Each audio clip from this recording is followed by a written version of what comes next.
Viens un peu ici, toi.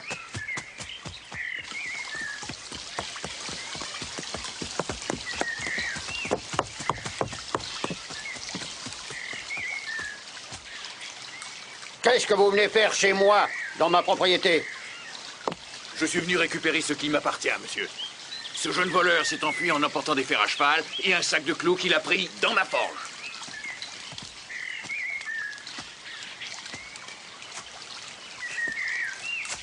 En avez-vous la preuve? La preuve est que ce qu'il m'a volé est là. Alors je ne voudrais pas être obligé d'appeler la police. Ils sont mes invités et ils ont le droit d'être sur mes terres. Mais vous n'en avez pas le droit, monsieur Thorne. Vous ne me faites pas peur, docteur. Sortez de ma propriété!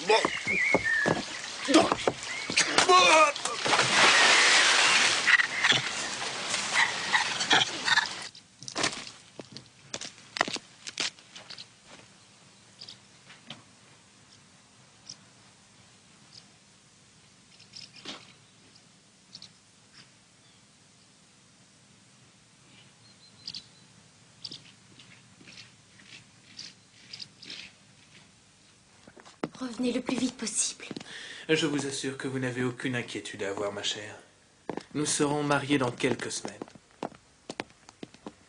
Il faut que je reparte pour Londres. Au revoir, monsieur.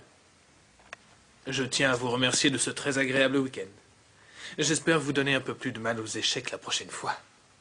Oui, mais rassurez-vous, vous avez été un adversaire très valable. Je vous remercie. Je raccompagne Percy et je reviens tout de suite. Oui, va.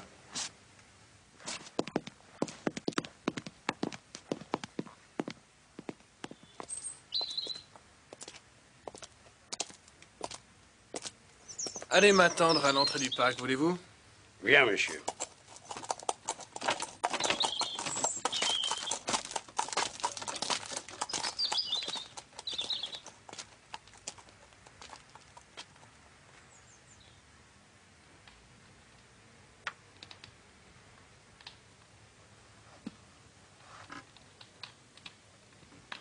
Ils étaient entrés sans en avoir le droit. Je l'ai jeté à l'eau. Et voilà tout. Mais enfin, père, je n'arrive pas à croire que Thorne aurait pu... Je ne te permets pas. Tu fais partie de cette conspiration contre moi, toi aussi. Oh, non, père. Je vis avec vous.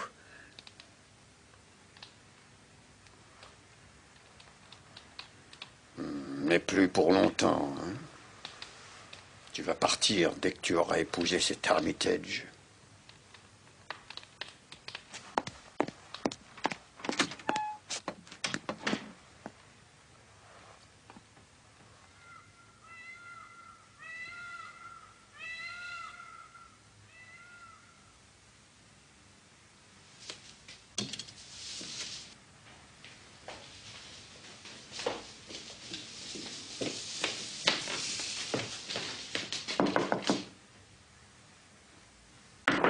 Oui, qu'est-ce que c'est? Père, qu'est-il arrivé à ma chambre? On vient de découvrir qu'il y avait un défaut de construction. Mieux vaut que tu ailles dans la chambre de ta sœur jusqu'à la fin des travaux. La chambre de Julia? Je ne pourrais pas y dormir. Pourquoi, s'il te plaît? Je ne pourrais pas. Qu'est-ce que ça veut dire? C'est une chambre très confortable. J'ai ordonné à la gouvernante de la préparer. Tu n'as plus qu'à réunir tes affaires. Bonne nuit.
Ça va ce soir, mon garçon? Bonne nuit. Bonne nuit, mon garçon.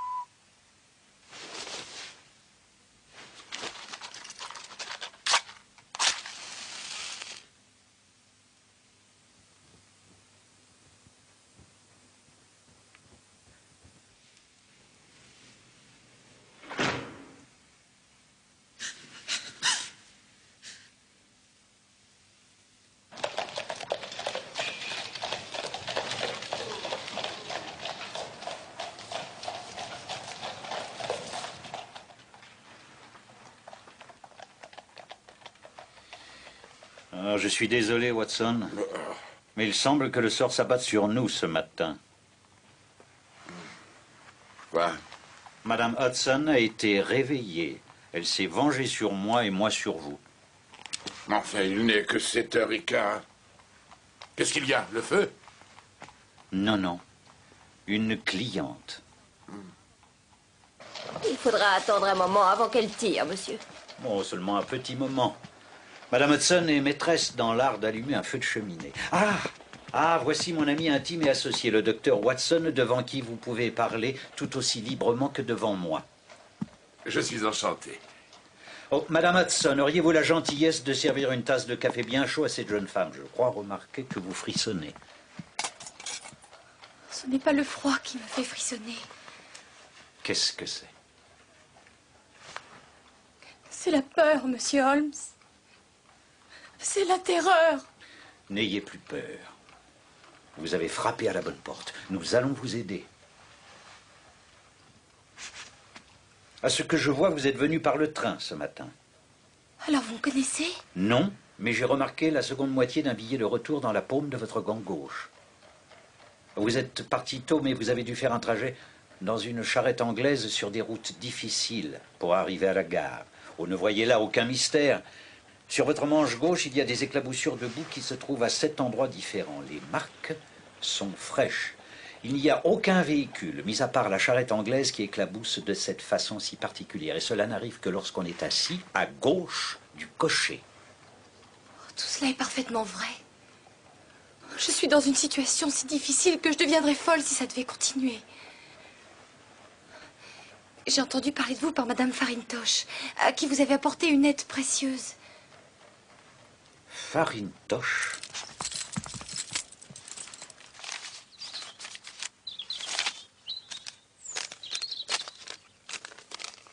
Ma chère Hélène, il m'est difficile de vous conseiller vu que rien de ce que vous me dites n'est certain. Mais je sais que vous êtes une fille sensée et loin d'être hystérique. Donc, en tant qu'une des meilleures amies de notre pauvre maman, je ne peux que vous suggérer, si votre peur persiste, d'aller voir très vite M. Sherlock Holmes au 221B Baker Street. Farintosh, oui, ça y est, je me rappelle cette affaire. Il s'agissait d'une tiare en opale. Je crois que vous n'étiez pas encore avec moi, Watson. Merci, Madame Hudson. Croyez-vous pouvoir m'aider, moi aussi? Pour le moment, je ne suis pas en mesure de récompenser vos mérites, mais dans quelques semaines, je serai mariée et je disposerai comme je voudrais de mes Je serais revenus. trop heureux de consacrer autant de soins à votre affaire que j'en ai consacré à celle de votre ami. J'ajoute que ma profession porte en elle-même sa propre récompense. Et vous avez toute liberté de me rembourser au cas où je devrais faire quelques dépenses quand cela vous conviendra le mieux. Et maintenant, je vous demande de nous exposer les faits de façon à ce que nous puissions avoir une opinion précise sur l'affaire qui vous amène. Je m'appelle Hélène Stoner. Je vis avec mon beau-père, le docteur Grimsby Roylott, qui est le dernier survivant d'une des plus vieilles familles saxonnes d'Angleterre. Les Roylott de Stockmoran, ce nom m'est familier, me semble-t-il. Mon beau-père est médecin et très compétent. Il avait une grosse clientèle quand il exerçait son métier aux Indes, à Calcutta. Ah, Calcutta. Le docteur Watson a lui aussi pratiqué la médecine aux Indes. Oui, j'étais alors attaché au 5e régiment de fusiliers. Je vous en prie, continuez, mademoiselle Stoner. À Calcutta, il a épousé ma mère. Elle était la veuve du général Stoner qui commandait un régiment d'artillerie. Je n'avais que 2 ans quand ma mère s'est remariée. Et ma sœur, Julia, avait 5 ans de plus que moi. Notre mère avait une fortune qui lui permettait d'avoir des rentes, environ 1000 livres par an. Elle a légué cette fortune au docteur Roylott qui en dispose tant que nous vivons avec lui. Pardonnez-moi, votre mère est morte alors? Peu de temps après notre retour en Angleterre, elle a été tuée. Dans un accident de chemin de fer. Mon beau-père a alors abandonné l'idée d'ouvrir un cabinet pour exercer sa profession à Londres. Et il nous a emmenés dans la demeure de ses ancêtres à Stockmore. Mais l'argent que votre mère vous a laissé était suffisant pour vous offrir ce que vous vouliez. Il n'y avait aucun obstacle à votre bonheur. C'est vrai, mais tout à coup, mon beau-père a beaucoup changé. Au lieu de se faire des amis et d'échanger des visites avec nos voisins, qui ont d'abord été très heureux de voir un Roylott revenir dans la demeure de ses ancêtres, il s'est enfermé dans sa maison et il se querellait tout le temps avec les gens. À certains moments, il est difficile de lui éviter des ennuis avec la police. Il est devenu la terreur du village. Il autorise les visiteurs? Non, excepté mon fiancé et quelques gitans nomades. Des gitans? Des vagabonds à qui il a donné le droit de camper sur ses terres. Il disparaît parfois avec eux pendant des jours. Avec ce que je viens de vous dire, vous imaginez facilement que ma pauvre sœur Julia et moi, nous n'avions pas une vie très heureuse. Aucun serviteur ne voulait rester, alors c'est nous qui avons dû entretenir la maison. Quand je l'ai perdue, elle n'avait que 30 ans. Mais ses cheveux commençaient déjà à blanchir, comme les miens. Quand votre sœur est-elle morte? Il y a juste 2 ans. C'est de cela dont je suis venue vous parler. Oh non, là vous trichez. Oh non. Avec la vie que nous menions, nous n'avions que peu de chance de rencontrer des gens de notre âge et de notre condition. Mais on nous permettait parfois de recevoir de courtes visites. Il y a 2 ans, Julia avait rencontré un officier de marine avec qui elle s'était fiancée. Votre beau-père approuvait cette union? Il n'avait soulevé aucune objection. Mais 15 jours avant le mariage, l'horrible événement se produisit et me priva de mon unique compagne. Je vous en prie, soyez plus précise quant aux détails. C'est facile. Les moindres détails de cette nuit sont gravés dans ma mémoire. Il était tard, aux environs de 11 heures. Julia est venue dans ma chambre.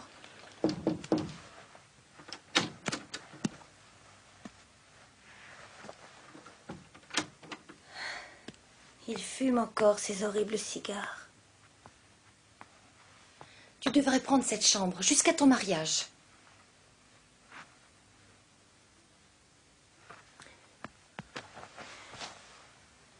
Oh, Hélène. Je suis tellement heureuse. Tellement.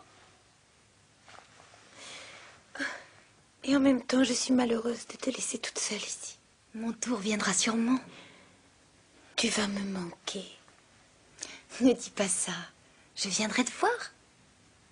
Et puis, tu sais, ton fiancé m'a promis de me trouver un officier qui aura autant de galons que lui et qui sera beaucoup plus joli garçon.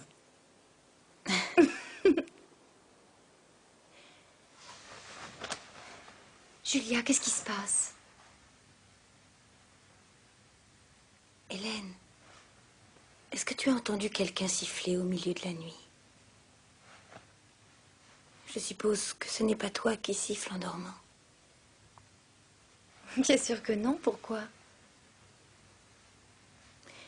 Ces dernières nuits, toujours aux environs de 3 heures du matin, j'ai été réveillée par un sifflement doux et bas. Je ne sais pas d'où il venait, mais je me disais que tu l'avais entendu. J'ai un sommeil plus profond que le tien. C'était peut-être un gitan qui sifflait. Bien. Ce n'est pas grave.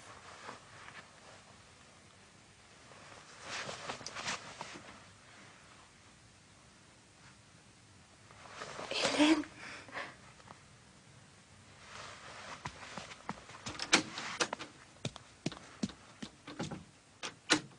Est-ce que vous vous enfermez toujours pendant la nuit?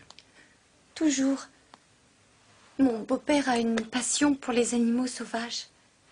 Un léopard et un babouin errent continuellement en liberté dans le parc. Nous ne nous sentions en sécurité avec Julia que si les fenêtres et les portes étaient verrouillées. Je ne pouvais pas dormir. J'avais le pressentiment qu'un malheur allait arriver.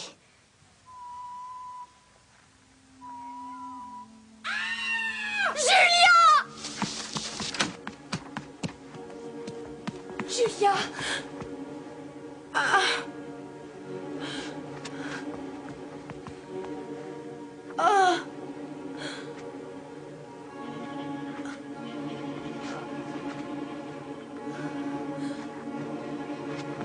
Julia! Ah!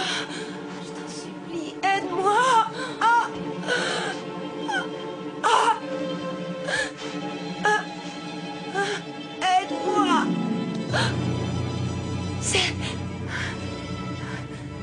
C'est le ruban. Le ruban. Bouge-t'es. Chut. Je vais chercher Père. Non! Non, s'il te plaît, Hélène! Hélène, non!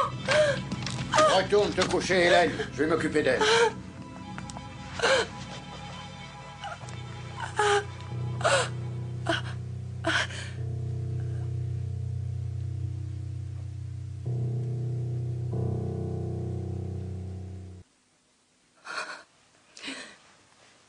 Désolée de pleurer devant vous, messieurs. Ma sœur et moi étions très proches. Oui, bien sûr. Ce que vous avez vécu est horrible.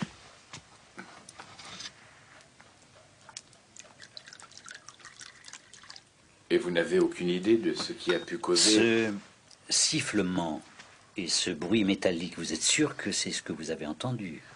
C'est du moins ce que j'ai eu l'impression d'entendre. Il est possible que je me sois trompée. Votre sœur était-elle habillée? Elle était en chemise de nuit. Il y avait une bougie par terre et un morceau d'allumette brûlé.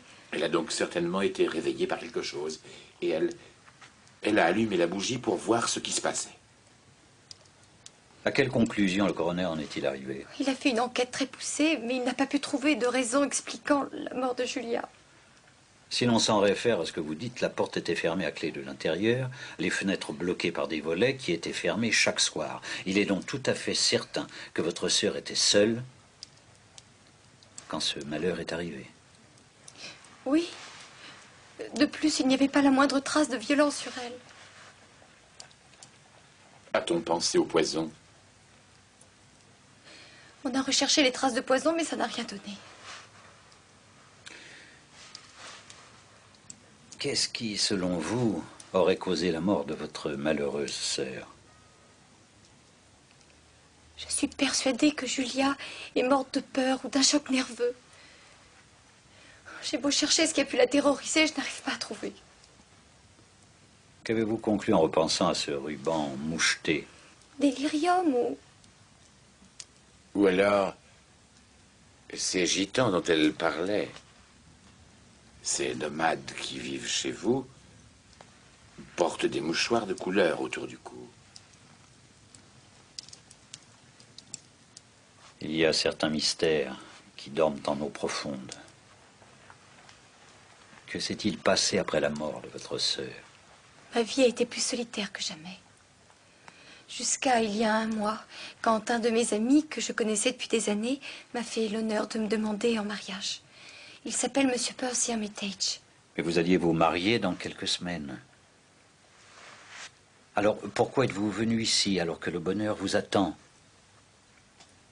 C'est qu'hier, les réparations ayant commencé, les murs de ma chambre étaient percés. Ce qui fait qu'hier soir, j'ai été forcée d'aller dans la chambre où Julia était morte. Forcée de dormir dans le même lit qu'elle. Oh, imaginez ma terreur quand j'ai été réveillée par le même sifflement que celui qu'elle avait entendu avant de mourir. Vous avez allumé? Oui, mais je n'ai rien vu. Oh, j'étais trop nerveuse pour dormir. J'ai quitté la maison sans bruit, j'ai loué une voiture avec un cocher. Je suis venue à Londres vous demander conseil. Vous avez très bien fait. Mais est-ce que vous m'avez tout dit? Oui? Ce n'est pas vrai, mademoiselle Stoner. Vous essayez de couvrir votre beau-père. C'est un homme très violent. Mais c'est aussi le seul père que j'ai connu.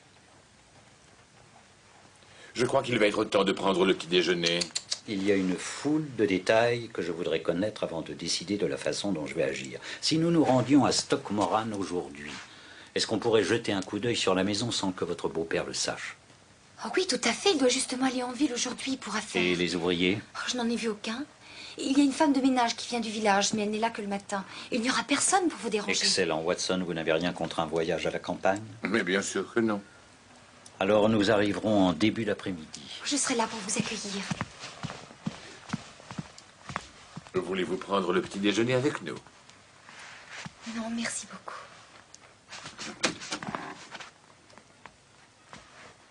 Je sais maintenant que j'ai bien fait de venir.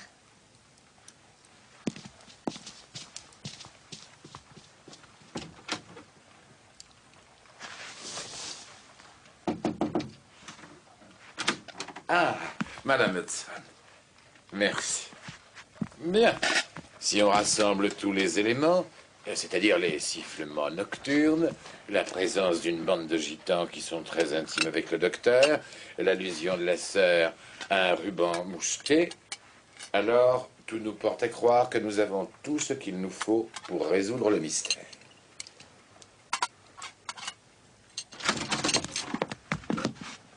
Lequel de vous deux est Holmes? C'est mon nom, monsieur. Mais je n'ai pas l'avantage de connaître le vôtre. Je suis le docteur Grimsby Roylott, de Stockmoran.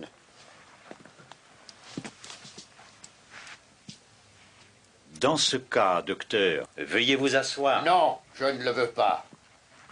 Je sais que ma belle-fille est venue chez vous ce matin.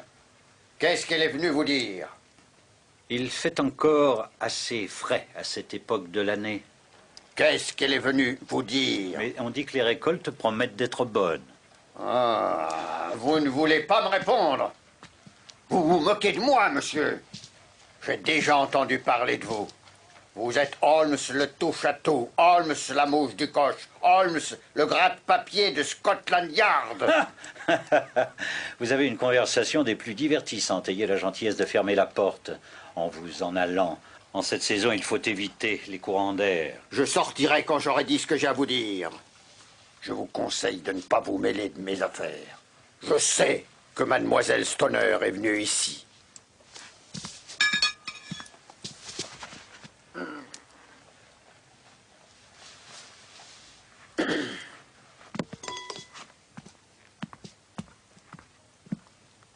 Je suis un homme dangereux quand on me provoque.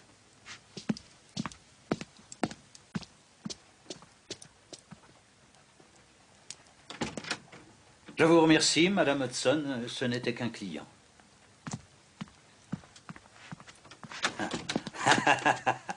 Il est d'une amabilité étonnante. Je ne suis peut-être pas aussi fort que lui, mais...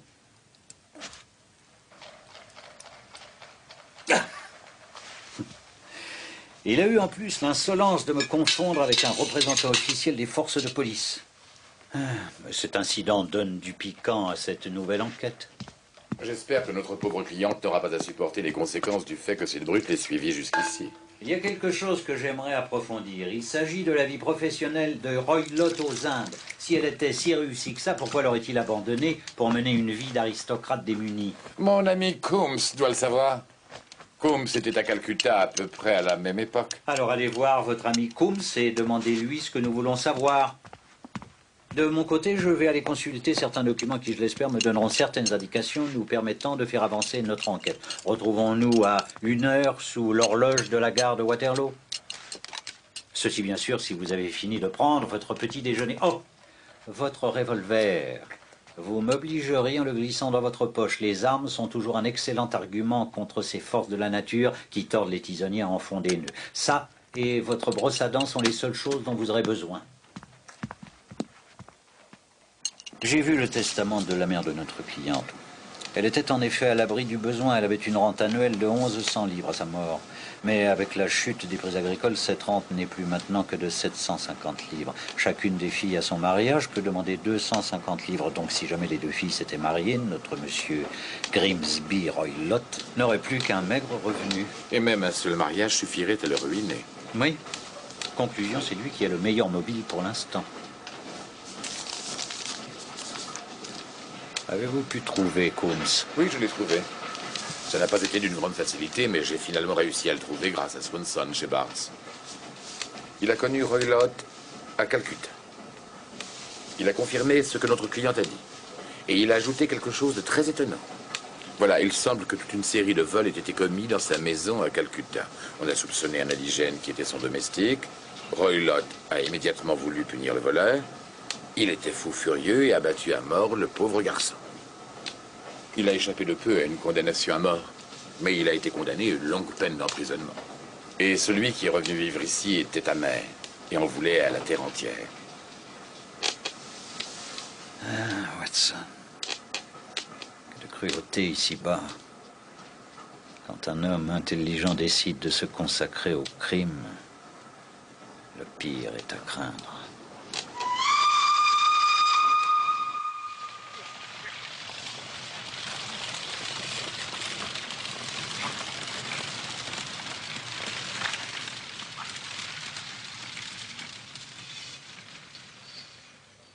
Vous êtes en vacances, messieurs?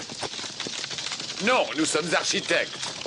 Nous venons voir les maisons régionales. Ah, alors c'est pour ça que vous allez à Stockmoran. Il aurait été étonnant que vous y alliez pour le plaisir. Alors vous êtes en affaire avec le docteur Roylott? Oui, je pense qu'il s'appelle comme ça. Si vous me permettez un conseil, avec lui, il faut faire attention, monsieur. Selon les rumeurs, il n'aurait pas toujours la cervelle à l'endroit. Vraiment? Figurez-vous qu'hier, monsieur Thorne, le forgeron, a eu la plus désagréable des aventures avec le docteur, à cause de ces voleurs de gitans qui campent sur ces terres. Oui, nous avons entendu parler de ces gitans et d'un léopard. Les gens racontent que le docteur a jeté monsieur Thorne dans la rivière dans un accès de colère épouvantable et notre forgeron est loin d'être une demi-portion. C'est inouï. Mais dites-moi, il n'est pas allé porter plainte? Il allait le faire, mais mademoiselle Stoller l'en a dissuadé. C'est la belle-fille du docteur. Elle l'a payé de son propre argent pour qu'il ne porte pas plainte. Enfin, du moins, c'est ce qu'on raconte. C'est une bien étrange histoire. Vous avez entendu, Holmes? Plus j'entends parler de notre nouvelle cliente, et plus mon admiration augmente. C'est une jeune femme très bien et à tout point de vue. Arrêtez-nous là, je vous prie, cocher. De qui parlez-vous, Watson? De Mademoiselle Stoner, bien sûr. Elle est admirable. Ah, Mademoiselle Stoner. Qu'est-ce que tu crois qu'on va rapporter aujourd'hui, papa?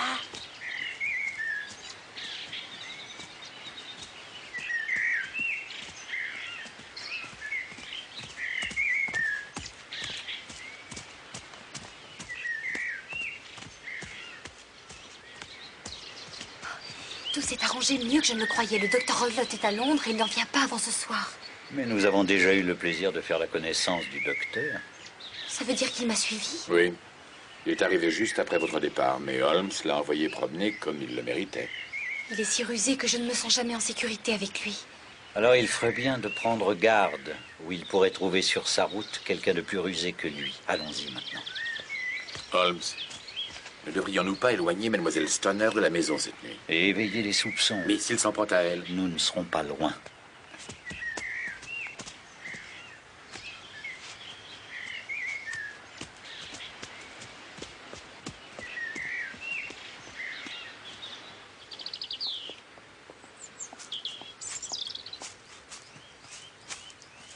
Alors là, c'est la chambre du docteur Roylott.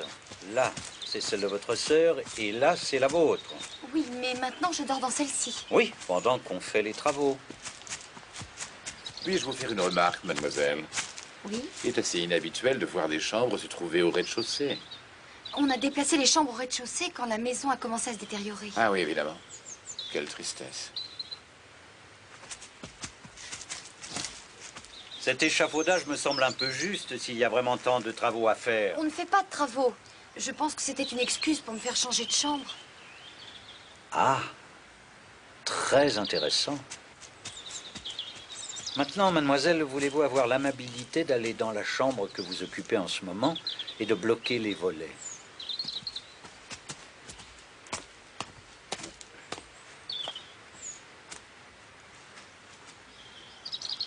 What? Que faites-vous, Watson? J'utilise vos méthodes, Holmes. Je regarde avec attention le sol pour y trouver quelque chose. Et qu'avez-vous découvert? Les empreintes de vos pieds, je crois. Les miennes et celles de Mademoiselle Stoner. Et ceci.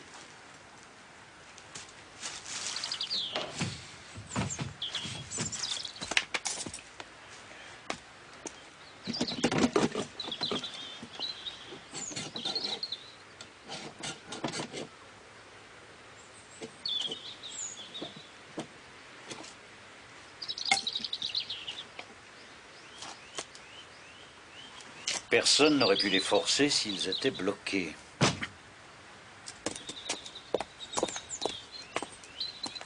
Allons voir à l'intérieur si nous trouvons quelque chose d'intéressant.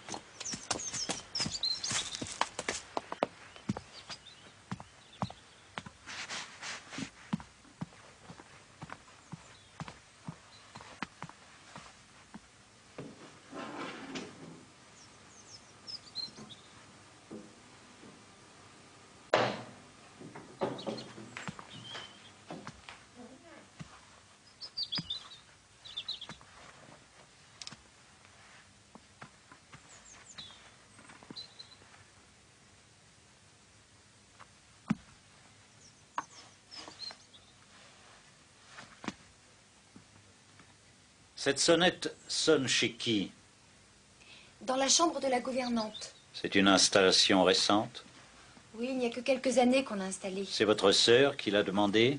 Je n'ai jamais entendu s'en servir. Nous allons toujours nous-mêmes chercher ce qu'il nous faut. Ah, je vois. Voulez-vous m'excuser pendant que je satisfais ma curiosité en examinant le plancher?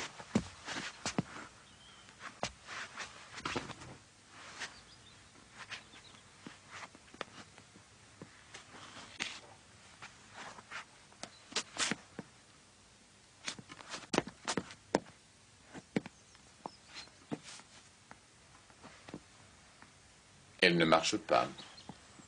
C'est très curieux.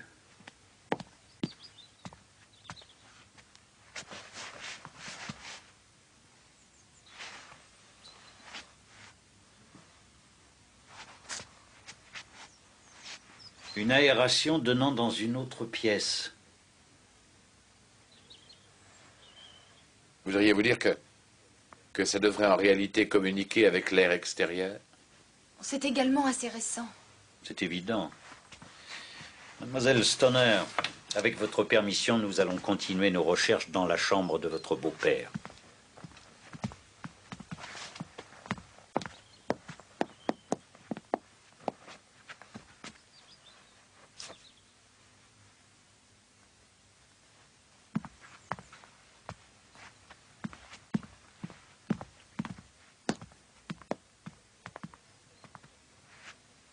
Qu'y a-t-il là-dedans? Mon beau-père y met ses papiers. Alors vous avez déjà regardé à l'intérieur? Une seule fois. Il y a plusieurs années, je me souviens que c'était plein de papiers. Y a-t-il un chat à l'intérieur? Non, quelle curieuse question. Très bien. Regardez ça. Non, nous n'avons pas de chat. Mais après tout, un léopard est un gros chat. Oui, mais une soucoupe serait insuffisante pour satisfaire un léopard. Mademoiselle, si c'est un léopard, vous le tenez en laisse. Avec ce genre de laisse, Watson? Qu'est-ce que vous en pensez? Eh bien, c'est un modèle courant de laisse de chien, mais je ne vois pas pourquoi il y a une boucle. Nous n'avons pas de chien. Merci, mademoiselle. J'en sais suffisamment.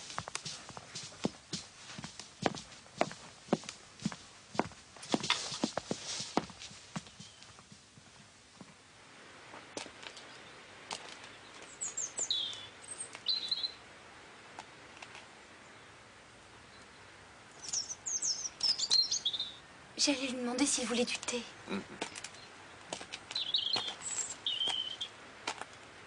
Mademoiselle, je dois vous dire qu'il est essentiel que vous acceptiez de suivre mes directives dans leurs moindres détails. Votre vie peut en dépendre. Oh, je ferai tout ce que vous me direz de faire. Tout d'abord, en venant ici, nous sommes passés devant une petite maison. L'abri du jardin. Est-ce que les fenêtres de la chambre de votre sœur sont visibles de ce pavillon? Oui. Vous en êtes certaine? Oui. Alors nous en ferons notre base. Il faut que vous mangiez. Nous avons déjà dîné, n'est-ce pas, Holmes? Y a-t-il une auberge décente? Il n'y en a qu'une. Très bien. Merci quand même.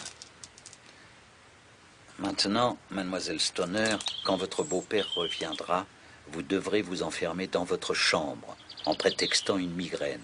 Ensuite, quand vous entendrez votre beau-père aller se coucher, vous irez à la fenêtre, vous débloquerez la fermeture, vous ouvrirez les volets. Et vous laisserez votre lampe devant la fenêtre, car ce sera notre signal. Ensuite, vous prendrez quelques affaires et vous quitterez cette chambre pour passer la nuit dans votre ancienne chambre. Je suis persuadé que malgré les réparations, vous pourrez y dormir une nuit. Oui, bien sûr. Bon, maintenant, nous devons partir. Si le docteur Roylott devait rentrer et nous trouver ici, nous serions venus pour rien. Je pense, monsieur Holmes, que vous savez déjà ce qui s'est passé. Pour l'amour du ciel, dites-moi de quoi ma sœur est morte. Un peu de courage.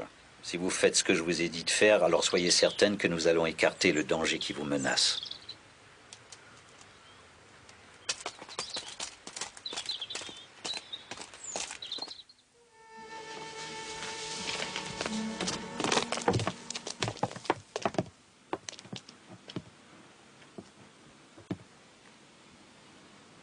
Oui, on voit très bien les fenêtres.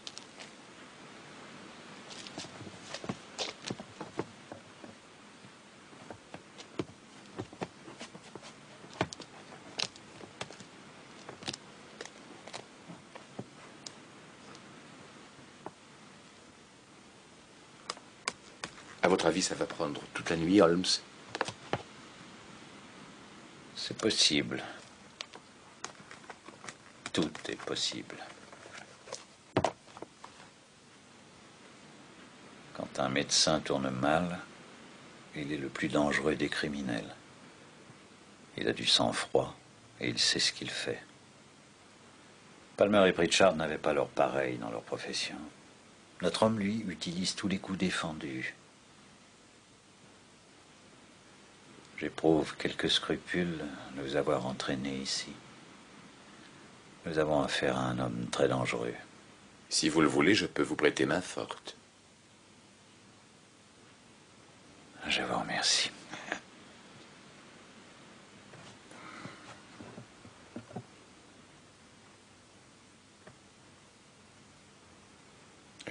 Il est évident que vous en avez vu bien davantage dans ces chambres que moi je n'ai pu en voir, Holmes. Non. J'en ai probablement déduit un peu plus. Vous vous rappelez que mademoiselle Stoner nous a dit que sa sœur avait senti le cigare du docteur Roylott? Et alors? La ventilation. On installe une ventilation, un nouveau cordon, et une femme qui dort dans le lit meurt. Je ne vois pas très bien où est le rapport. Avez-vous remarqué quelque chose de particulier au sujet du lit? Non. Ce lit est fixé au plancher. On ne peut pas le déplacer. Il doit obligatoirement rester dans la même position par rapport à la ventilation et à cette corde suspendue. Disons que nous l'appellerons ainsi, vu que ce n'est pas un cordon de sonnette et qu'il n'a jamais été destiné à en être un. J'ai l'impression que je commence à voir où vous voulez en venir. Nous arrivons juste à temps pour prévenir le plus subtil et le plus horrible des crimes.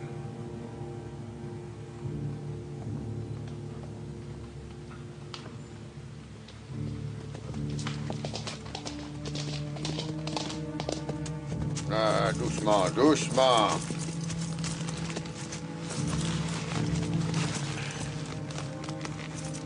Ah, conduis-le à l'écurie. Allez, bonsoir.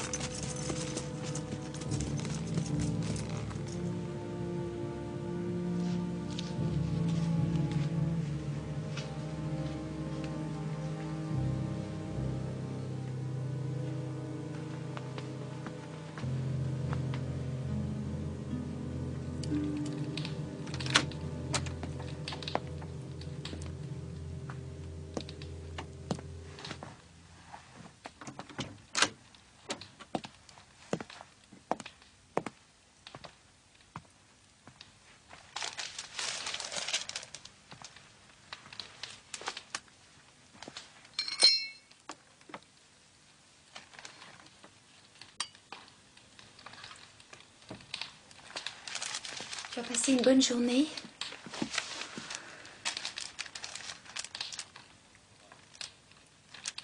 Pas dépourvu d'intérêt. Où est-ce que tu es allé ce matin? J'avais décidé d'aller en ville. Je voulais faire quelques achats pour mon mariage. Tu savais que j'y allais. On aurait pu faire la route ensemble. Je suis partie très tôt. Oui. Oui, je sais. J'avais décidé de ne passer que la matinée en ville et d'être de retour pour le déjeuner. J'avais des choses à faire ici. J'aurais mieux fait de rester.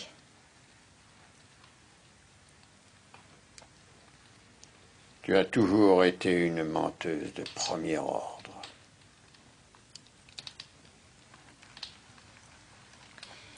Pardonne-moi, j'ai un affreux mal de tête.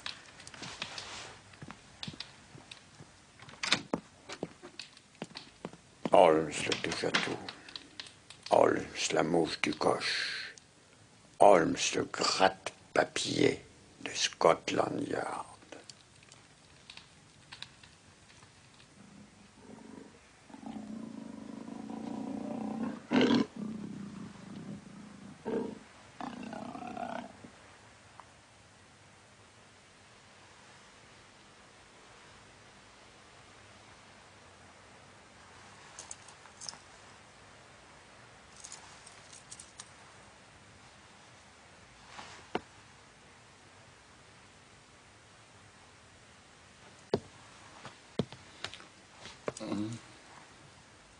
Le signal.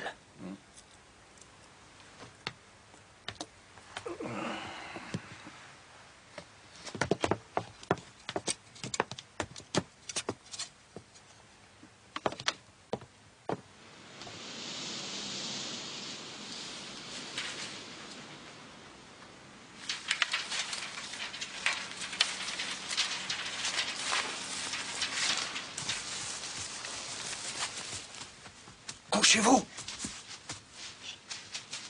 Mais qu'est-ce que c'est que ça? C'est un babouin. Oh! Le personnel est curieux dans cette maison.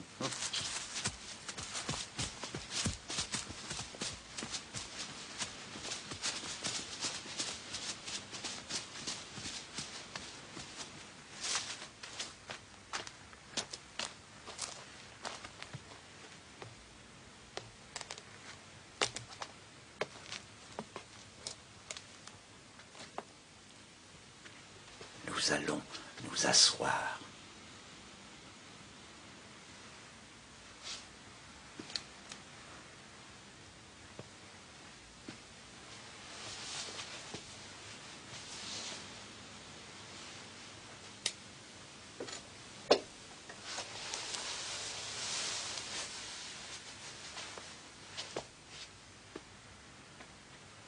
Ne vous endormez pas. Votre vie peut en dépendre, Watson.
Vous le voyez, Watson?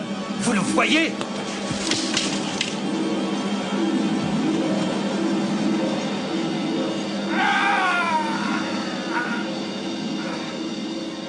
Qu'est-ce que ça veut dire? Ça veut dire que c'est fini. Et que c'est peut-être une très bonne fin. Venez, Watson, et prenez votre revolver.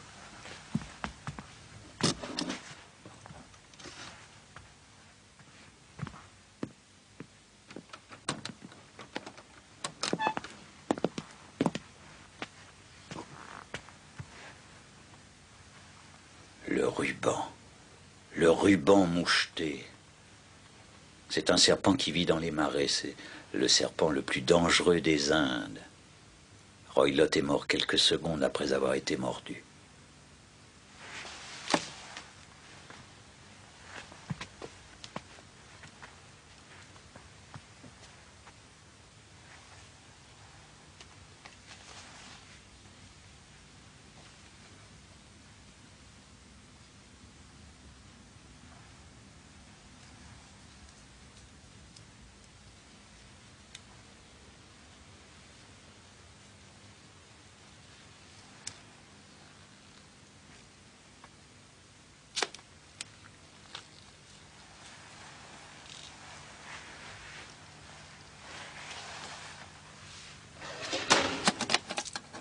Voyez-vous, Watson, la violence appelle la violence. Celui qui tente un piège tombera dans le piège. C'est une règle immuable.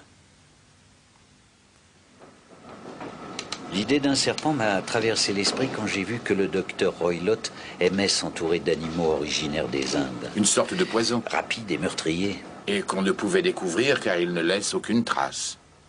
Il pouvait mordre ou ne pas mordre la personne qui était dans le lit. Pendant une semaine, il pouvait ne rien se passer, mais tôt ou tard, le serpent devait trouver sa victime. Oh, ma pauvre Julia. Le docteur avait dû entraîner le serpent et il devait le faire revenir grâce au lait et au sifflement. Le sifflement que votre sœur et vous avez entendu.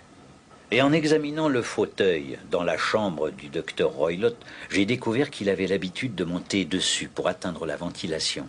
La nuit dernière, quand j'ai attaqué le serpent, je l'ai obligé à retourner d'où il venait. Mais j'ai aussi réveillé son instinct de tueur et il a attaqué la première personne qu'il a vue. Le docteur Grimsby Roylott. Conclusion, Holmes, vous êtes indirectement responsable de sa mort. Je dois dire en toute franchise que ce poids ne pèsera pas lourd sur ma conscience.